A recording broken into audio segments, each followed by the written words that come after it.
Hey,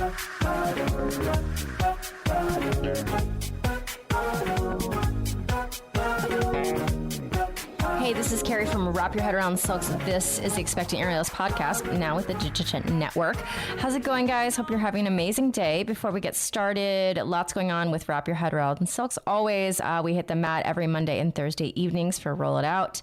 Foam rollers and balls to work on our aerial muscles. It has transformed my practice. I get to know you through Zoom, and it's a really great way to maintain yourself. It is affordable, and I get to spend time with you guys. Would love to have you there. Also, I have a beginner to intermediate comprehensive course. If you're one of those people who doesn't really have the time to be in class constantly and you kind of lose parts of your vocabulary, parts of your practice, it's a great way to have a lifetime access to like a whole digital library of all that stuff. So love to have you there. Aerial rehab, the meant to be the bridge between PT and your aerial class to get you back from pregnancy, surgery, or just being injured. Today we have Lisa Shelly. She comes to us from Arizona, and she has just in this last February decided to go forward with a hip replacement. And I asked her to come on and see if she wanted to talk about it, her process to get to the decision, the surgery itself, and her recovery. She is a hobbyist aerialist. She's been doing it for decades, and it's a wonderful example of, you know, getting through a tough spot of this thing called aging and kind of coming out the other end. So I'm so excited for you guys to get to know Lisa. Let's get started. Lisa, so you put on Instagram about a hip replacement, correct? And I was like, come on the podcast to talk about it. So yeah, Lisa, start at the beginning with how this all happened. After the pandemic, I guess, is really where the hip thing started. I was coming back, as a lot of us were, from not doing anything. And I tried all kinds of like home exercise stuff, but really nothing can replace trying to do aerial or trying to do real, ballet in my case. That was actually where I first noticed it. I was taking a ballet class and I felt super strong, and I was doing it for a few weeks. And then I did a workshop, and I noticed afterwards that my hip was aching in a different way than it ever had before. And it was deep, and it was like, it felt like it was in the joint. And I knew, okay, this is different than any other kind of like tissue issue, which I'd had so many of those. I was like, this is not that. Then I kept going, as we do. And I thought, well, I'm just going to strengthen the crap out of my hip. I'm going to take more stuff, do more bar, do more Pilates. And the other thing, as I was coming back, the first thing I went back to was aerial yoga and sling. And that requires a lot of hip flexor and a lot of I felt like compared to silks or compared to like Lyra, it was a lot more repetitive hip flexion. And I started to notice that doesn't feel good. Like I am feeling limited, and I was in class with, new people, and people would look at me and they could see that maybe I had experience, and I felt like they were looking at me and like, what's wrong with you? And I felt like, what's wrong with me? And so it took a while for my thick head to like be like, maybe I should see somebody for this. I had been through enough other injuries that I thought it's just a tissue thing and they're going to tell me to go away and not really help me, and I just need to take care of this myself. But it did turn out, once I saw an orthopedic surgeon, which I knew in my head, that's the person I need to see, really, is a bone and joint person, and see what's going on. Because I also, I had arthritis in other places. And I thought in my head, I didn't want to really come to grips with that, but I'm like, I probably have some arthritis going on. But maybe it's not enough to do anything about. I just kept being in denial. How long was it since you felt symptoms and then you sought a doctor? A year. Okay. That's about how long it took me to realize nothing I'm doing is helping. How old were you when that happened? 53. Okay. Yeah. so here's another thing. I was going through perimenopause, and as we know, that causes you to have symptoms of joint pain and muscle pain. And so with that hypermobility, it took me a long time to say, this is really not any of those things, and Yeah. and that's the hardest thing, because you do get kind of dismissed, and I had a hyper awareness of, I don't want to be the patient that you can't fix, and I have something wrong. And it's just hard. It's hard to finally go and see somebody. And I'd seen someone for other stuff. And a lot of times with arthritis in other joints, there isn't a lot they can do. They'll say that. They'll be like, you need to get strong. We can give you injections. The joint replacements in other bones and joints, like they don't work as well. So I was afraid, I guess, of being told that there's nothing we can do. Didn't want to hear that. So I go, and the first time he took x-rays, he's like, you have arthritis, big surprise, in both hips and in the knee, because also my knee was starting to bother me, and they'll grade it. They'll say it's mild or moderate, but really what matters is how limiting is it. It doesn't really matter what they see on an x-ray is so much as, is there pain? Is it keeping you from lunging, squatting?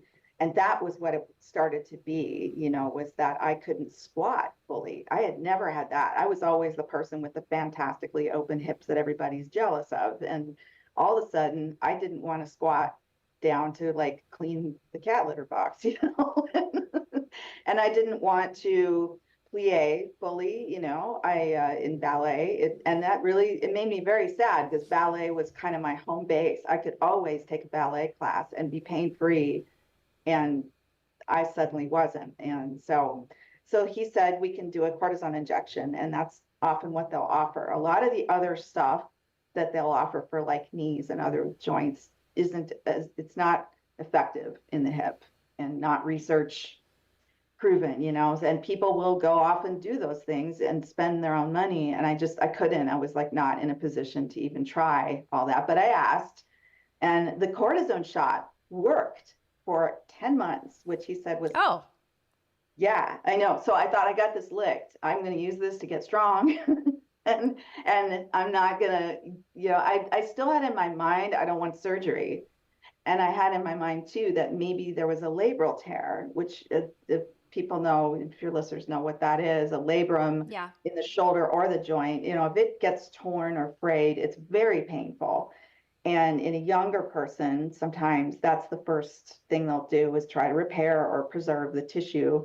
But in an older person, it just isn't, again, it's not as effective, and it won't last. You probably will have to do a hip replacement eventually anyway. So, and he told me all these things, and that's why they wouldn't even do an MRI. They were like, oh, really?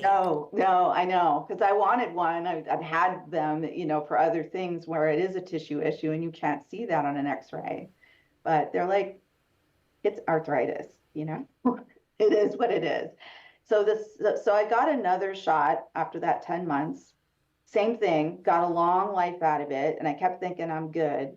Then I came back to performing, and that's where really this kind of took a turn. I took that, opportunity to get back into like some showcases, and in the rehearsing process, which is always kind of a vulnerable point, is where you repeat things over and over again, and maybe you're not having as much time to balance yourself out. I realized, oh my gosh, afterwards, I couldn't sleep. The pain was back, and I just felt like I'm not going to be able to continue doing this. I'm going to pay this price every time I take myself up a notch, and performing is part of it. It's like, I want to be able to withstand rehearsing and eating things, or trying new tricks, trying new things, so I went back to him, got a third shot, and that one did not last. He always told me to keep a hip journal, like a journal of pain,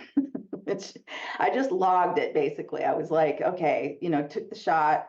And then if nothing really changed, I would kind of get lazy about it. But this time I was like, all right, did the shot, felt great. Then I took like a traditional weight training sort of group class like an Orange Theory kind of thing, or, a circuit type of class at boot camp, and couldn't even put weight on it the next day. Oh man. Yeah. 2 weeks into this shot. So I went back. I was like, okay, didn't work. Now what? What are my options? And that's when he said, we'll do another x-ray. And this is where it kind of gets interesting. Before, I had a little space and I had a little bit of room to move, but all the other signs, like what they call osteophytes, things that have grown, bumps and little just ugly stuff on your joint that really wasn't there when you were born, that keeps it from moving smoothly.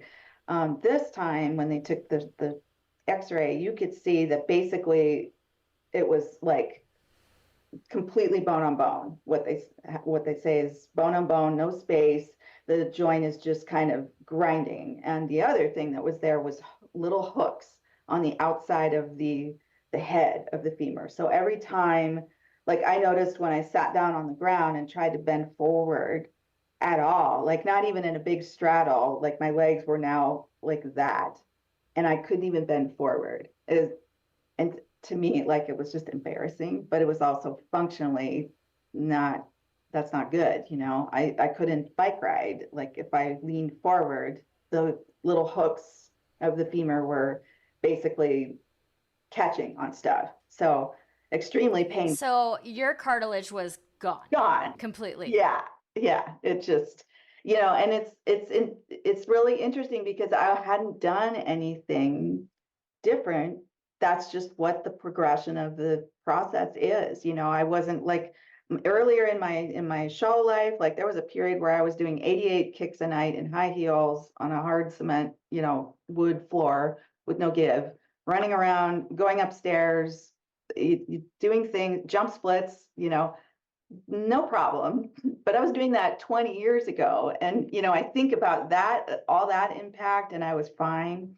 And then here I was doing pretty much, by the point that we were making this decision, I was not doing any weight bearing activity beyond what was necessary to function. Aerial was thankfully something I could do and keep doing as long as I didn't go into ranges that hurt, but I didn't want to run, walk, squat, jump. I wasn't doing anything in that final year. The progression just, it just starts to become an inevitable thing in my case. So I don't feel like I rushed the decision.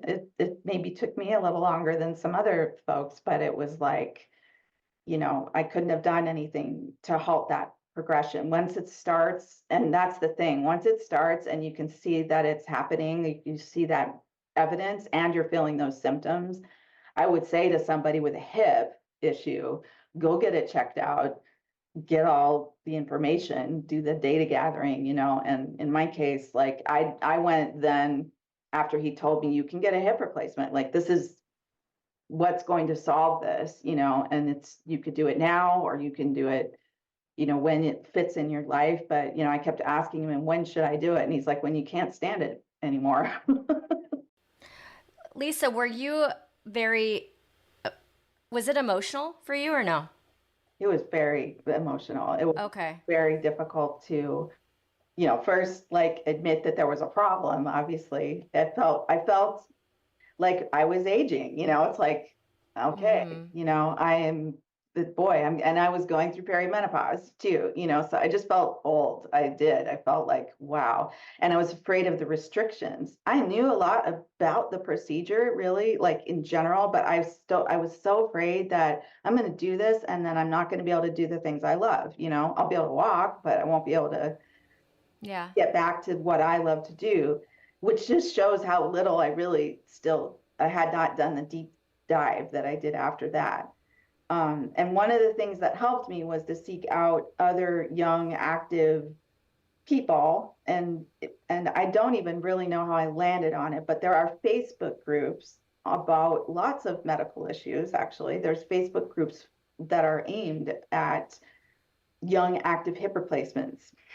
Who knew, right? Oh, And they are very active and very helpful it's a generous community of people. There's one for just general young and active people. And there are niche ones. There's ones for like horseback riding, for instance. There's ones for yogis. So I joined a few of those, and I that's where really the courage to make the decision came from. Is seeing that there are a lot of other people who do crazier things even than I think I do, you know. There are people Yeah. who want to go back to mixed martial arts, you know, like there are people that ride horses, like I said, you know, or whatever it is, and they also go through this same agony, like of do I do this or not? And so I learned more about what types of approaches there are. You see around the world the different decisions that people have to make. Like some people don't get to have one on time, you know, like when they want. If you're in the UK, like you have to wait if you want to have it subsidized by their health system, you know. So I mean, we're very fortunate in that at least we can kind of shop around a little bit within our, you know, Yeah. health insurance. Like you can time it. I knew like when am I going to do this? If I do this, like when is this going to fit in my life? There's never a good time to have like major surgery, right? Yeah. So, all of those things were like, I just had to get to that point where I'm like, all right, I think my life with this is going to be so much better without it than without it, that I have to go forward. And I have to just trust the process and trust, you know, the decision making. And if I lose, the biggest fear I had was no more splits. I was just going to ask you about your splits. I Okay. am so So vain that that's what what day was the surgery? it was. The day after Valentine's Day. February This 15th. this year. Yeah. Yeah. Okay, and so day after, okay, so February 15th, it is now June 26th, Hmm. 28th. Yeah. How do you feel? How do you feel? Fantastic. Like I've had I would say it's like having a facelift for my hip. It is like I love it. we turned the clock back. Like it's very interesting how that it made my whole body feel better. It has had a ricochet effect on the rest of me. Like it's crazy how much the rest of my body was affected by that limitation. Everything was trying to help. Yeah, compensate. Yeah, I mean, we all know like what compensations are, and some people have really bad limbs. I had somewhat of it, but I also just didn't walk very much. I just stopped like doing any kind of I rode my bike, you know, and even that, like I said, was painful. I was muscling through life. And afterwards, the first 6 weeks suck. Yes, like that's no lie. Like it's major surgery. So you have a period there where you're kind of even the best approach and the best smoothest outcome, you're just kind of wondering. I was wondering, had I made a mistake, you know, initially, like the first 10 days, I'm like, what have I done, you know? So it's not linear, the recovery for sure. Like where I'm at now it is feeling like, okay, there's, as long as I don't do anything crazy, I don't fall on it because it's still not fully, the bone has to kind of grow into the implant for the next, Okay. they say between 6 and 9 months is when that happens. So that's an important thing to note because some folks will get told you're done at 6 weeks. You're good. Yeah, Yeah. go, you know, be free. And I was kind of told, he said basically go and enjoy your hip, go slow, go back to things very carefully. But a lot of hip replacements don't get physical therapy. They don't, they're told you're good, you know, and that's kind of to me, that's a little scary because some people want to go back to things like I want to go back to, you know, and I was determined that I was not going to be that person. I wanted guidance and I wanted a plan, and I did prehab, and I love your program. I sought it out because I was like, I need a special Oh. kind of prehab. And I need to understand post recovery what's going to be my plan. And so I did do physical therapy literally as soon as he said I could. But he was like, that's optional, you know, and I'm thinking, no, it's not. Not if you want to get back to what I'm trying to. Yeah. Yeah, yeah. I found a physical therapy practice that focused on athletes and that was covered by my insurance. So, thank goodness for all of that, because they took me from the lying in bed exercises that's what you get out of the hospital, that are basically to keep you moving and to keep you from getting a clot in your lower legs, and it just gets you walking again. And I was using a walker, I mean, going from that to back squats and like just the workouts that I do now, like for PT, which I'm about to graduate from on Monday, July 1st. Congratulations. So yay. But the workouts are like insane. They're very focused on having the whole hip be strong, but my whole body be strong. And they're much more than I would have done. I'm not good at pushing myself, especially being scared of injuring myself, so that's what's kind of amazing to me is I've tested out all my stuff now. I've gone back to rope, I've gone back to silks, I've gone back to lyra, I've gone back to sling, and testing out each of those things it's still a surprise to me. I guess is where I'm at right now. I know I'm going to get to a point where I forget that this has happened. I'm hoping, because I've read people do. They just are like, yeah, I don't even remember that I did it, but I might have to do the other hip. So, but I'm still aware of it. I'm still thinking about it. Like, oh, there's this other thing in my body, and I don't want to dislocate, for instance. I don't want to push it past the split that I have. I'm happy with what I've got. I'm not really going into contortion positions, for instance. Lisa, I don't know the answer to this question. I have interviewed Mary Carroll. I don't know if you know her Yes, name. she's She's a on this pole group. artist. She's wonderful. Oh my Yeah, she's God. wonderful. Yeah. I didn't ask her this. I forgot to ask her. Where is the incision for this surgery? Okay, so it does vary. There's a posterior. There's one that goes through the backside, which was the Okay. original and tried and true way. Then they've come up with some more modern methods, and mine was in the front. It's called direct anterior. And then there are side versions. And then I joke, like right around my time of getting my surgery, Polina Briskova, the model, I think I'm saying her name right. She had a bikini line one, like a scar that's this way. And there's many new innovations happening, right now. It's a great time to be looking into it, because it's kind of finding the surgeon, finding the approach, and your situation has to be the right one for that approach. You kind of can't just say, you can go, I would like anterior, because the front, if they go through the front, you have much a much quicker initial recovery, a much reduced sense of restrictions. Like they'll tell you you can't put your leg behind you, because that's how they put the implant in. Oh, I see. It stretches it in the wrong Yes. way. So if Okay. you go, you, you don't want that, right? So the posterior, the old fashioned, so to speak, way, it is a better way for some reasons. Like it's bigger visual field for them. And some people have to have it done that way because of their anatomy. But that way you can't cross your legs, and you don't want to be kicking your leg forward.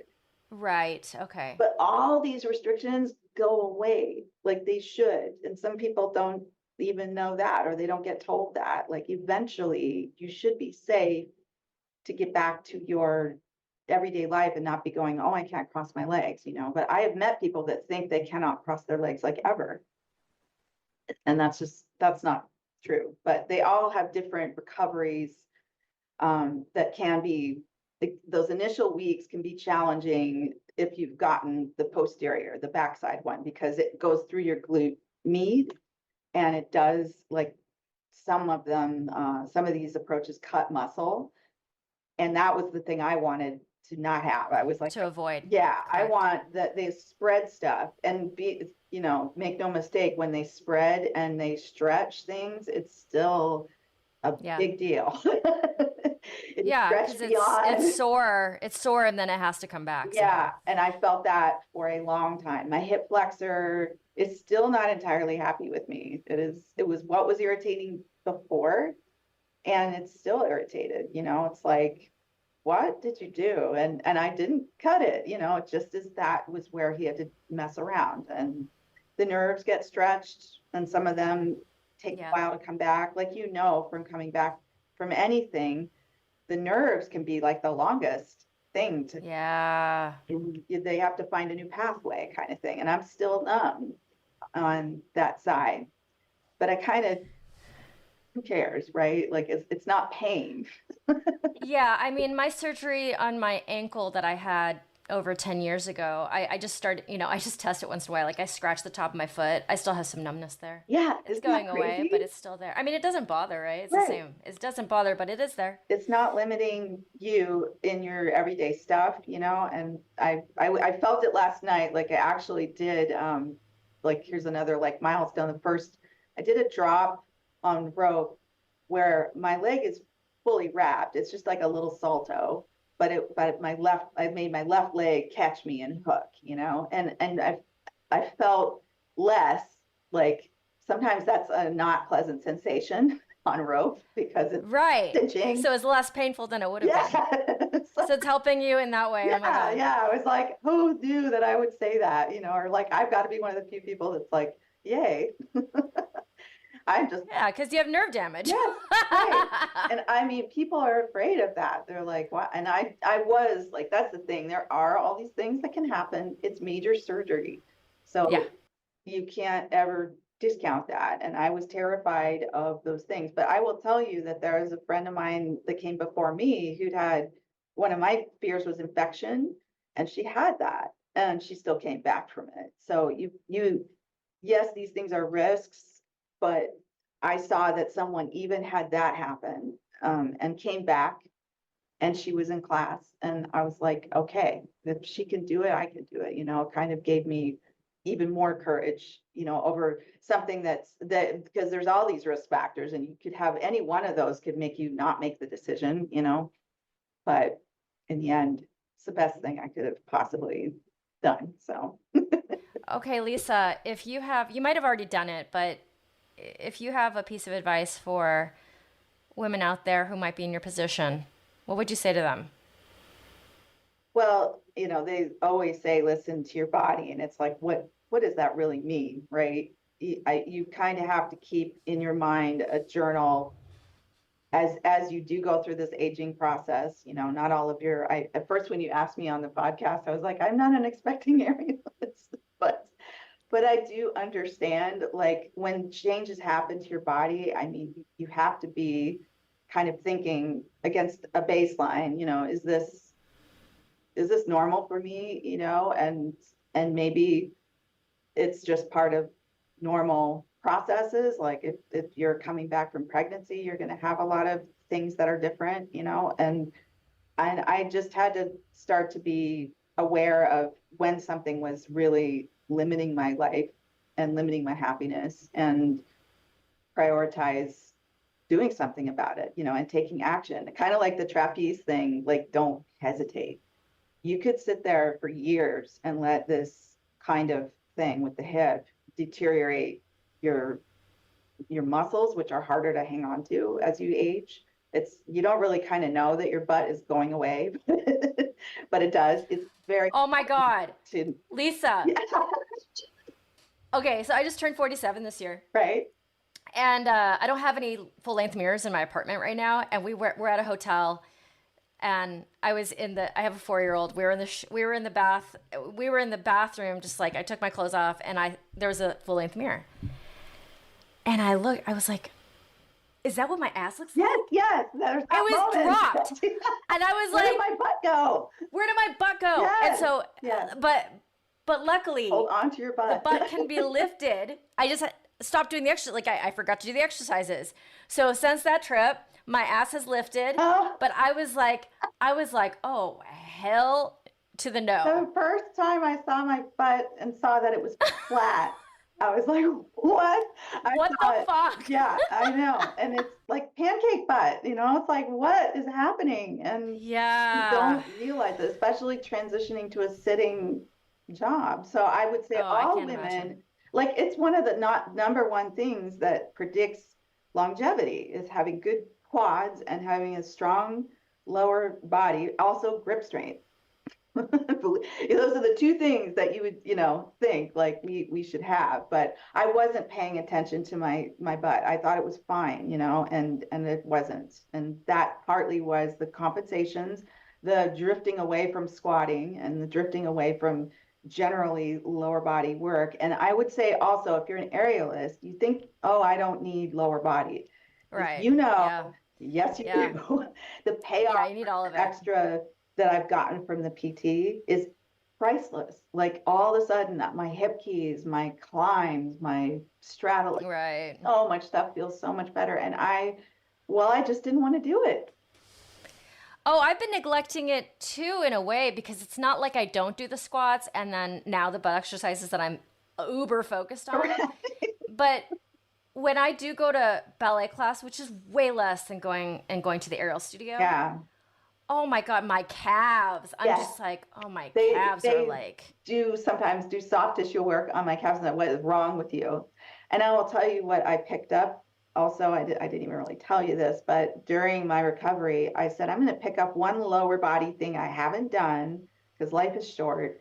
I love ice skating, figure skating. Ah. And I didn't get to do it fully as a little kid. My parents were like, well, that's kind of expensive sport. Expensive. Yeah. So I picked it back up a couple times in life. And this last time I was like, I know it's kind of scary if I fall, but I would like better lower body balance, and like it works your glute med as you pushing to the side. Yeah. Glutes just ache, afterwards. And the calves, like I did not realize how much it actually does work them in a different way. So it's like the other flying thing that I do. I feel like I'm in classes sometimes with like children, the adult with like all this padding and all this, like protect. Oh, I'm about to do that too because I want to put my bean in ice skating and I'm totally going to do it with her. Yes. Like mom and like parent and pup. That's what you got to do. Yes. Oh, I'm so excited for that. Okay, Lisa, I love that you came on because and listeners, I think most of the listeners that I have know this, but it's named The Expecting Aerialist, but it's really about our lives. It is. Yeah. And what we go through and how we're growing into it and growing out of it in some cases. Yes.